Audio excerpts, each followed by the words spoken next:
Natunol na ngadto sa inahan ang tabang gikan sa One Tahanan Party List ug mga hinabang nga natigom gikan sa kabrigada. Midangup ang inahan nga si Florami Mamak sa brigadahan One Tahanan tungod kay ang iyang anak na ospital sa sakit nga sepsis. Apan ang anak nga si Mark Lawrence Mamak wala kini makasurvive sa maong sakit ug namatay. Gikuan sa doktor sa ko ayos ka ng kagaw sa utok nga na infection.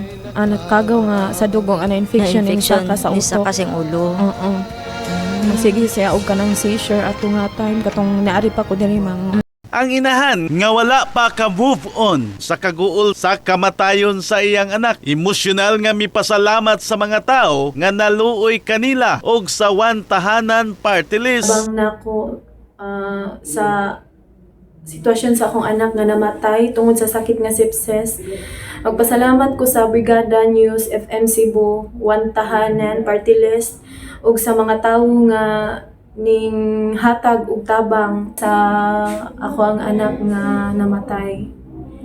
Ang Ginoo na magabalos sa inyo ha. Salamat kaayo. Miuli sa lungsod sa Argao, dala ang kapin sa 19,000 pesos nga kantidad sa salapi. Matod sa inahan, taas paunta og pangandoy ang iyang anak apan nakabsan sa kinabuhi sa maong sakit nga sepsis. Sakit man kini nga panghitabo apan angayng dawaton kay pagbuot man kini sa labawng makagagahom. Kabrigada sa brigadahan makabot sa tanan ang kagaan sa bugat nga gipas-an nga problema kay kita usa lang kawan tahanan. In the heart of changing lives, ako si Brigada Alan Tangkawan sa 90.7 Brigada News FM Cebu, the Music and News Authority.